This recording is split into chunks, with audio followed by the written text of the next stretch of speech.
శుభం వ్యాధు శ్రీ గురుభ్యో నమః. కుంభరాశి వారికి మార్చి 15వ తారీఖు నుండి 31వ తారీఖు వరకు ఏ విధంగా ఉన్న విషయాన్ని మనం విశేషంగా తెలుసుకొని ప్రయత్నం చేద్దాం. కుంభరాశిలో కుజుడు, శని, శుక్రుడు యొక్క ప్రభావం కనిపిస్తోంది. ఈ మూడు అన్నది ఒక నెగిటివ్ ఎనర్జీ చెప్పడానికి అవకాశం ఉంది.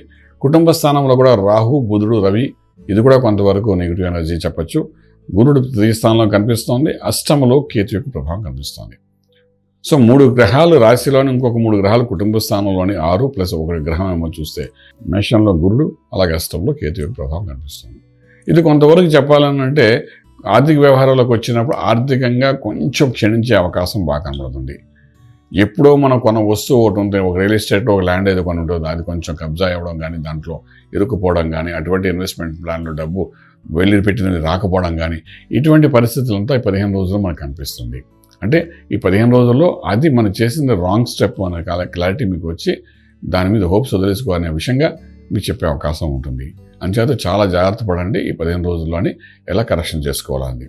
అలాగే వ్యాపారస్తుల దగ్గర కూడా వచ్చినప్పుడు కొంచెం వ్యాపారంలో కొన్ని ఇన్వెస్ట్మెంట్స్ చేస్తుంటారు. ప్రత్యేకించి ఆ ఇన్వెస్ట్మెంట్ చేసిన మనిషి అక్కడ నుండి పారిపోవడం కానీ, లేకపోతే ఇన్వెస్ట్మెంట్ చేసిన ప్లేస్లో నష్టం జరగడం కానీ, ఇలాంటి సంఘటనలు కనబడతాయి. ఫర్ ఎగ్జాంపుల్, మీరు ఒక వస్తువు మీరు ఒక ఐటెం ఎక్కడో దాచుకున్న గుడారం కాలిపోయింది అనుకుంటాం, అంటే అక్కడ పెట్టిన డబ్బు అంతా పోయినట్టే కదండి. సో ఇటువంటి కొన్ని సంఘటనలు జరిగే అవకాశం ఉంటాయి. సో జాగ్రత్త పడవలసిన అవసరం ఉంది. అంటే వ్యాపారస్తులు కూడా జాగ్రత్త ఉండాలి, ఉద్యోగస్తులు కూడా జాగ్రత్త ఉండాలి. చేస్తున్న ఉద్యోగంలోనే మీకు తెలియకుండానే ఏదో ఒక నష్టాన్ని మీరు చూపించి మిమ్మల్ని ఉద్యోగం నుండి బయట పంపించే అవకాశం ఉంటుంది. ఇవన్నీ నెత్తి మీద ఉన్న శనీశ్వరుడు, కుజుడు కలిసి చేస్తున్న నాటకం కింద చెప్తామన్నమాట. ఏడిపించే అవకాశం ఉంది. మళ్ళీ ఎవరికి చెప్పుకుందామంటే కుటుంబ స్థానంలో రాహు ఉన్నాడు, రవి ఉన్నాడు, బుధుడు ఉన్నాడు. వినే రకంగా ఎవరు కనిపించట్లే అక్కడ మీ రాశి. అంచేత ఈ 15 రోజులు మంత్రమే గట్టిగా పట్టుకోగలిగితే కొన్ని ఆరోగ్య విషయాల్లో జాగ్రత్త ఉంటుంది. అదేవిధంగా ఆర్థిక వ్యవహారం కూడా జాగ్రత్త ఉండే అవకాశం ఉంటుంది. సో అందులో భాగంగా మనం ఏంటంటే ఫస్ట్ ఇంపోర్ట్ ఎక్స్పోర్ట్ వ్యాపారాలకు జోలికి వెళ్ళకండి. ఏది కొత్తగా ప్రయత్నం చేయకండి. అలాగే శుభవార్తలు వినండి, వింటున్నారు కానీ శుభమైన కార్యానికి పాల్గొనండి. అందులో కూడా మీరు మధ్యవర్తిత్వం వహించకండి. ఏదో మీరు ఒక గెస్ట్గా అందులో ఉండడానికి ప్రయత్నించండి. కొత్త పనులు ఏమి ఆరంభించకండి 15 రోజులు. ఎందుకంటే ఈ గ్రహాల యొక్క ప్రభావం మీ మీద బాగానే కనిపిస్తున్నాయి.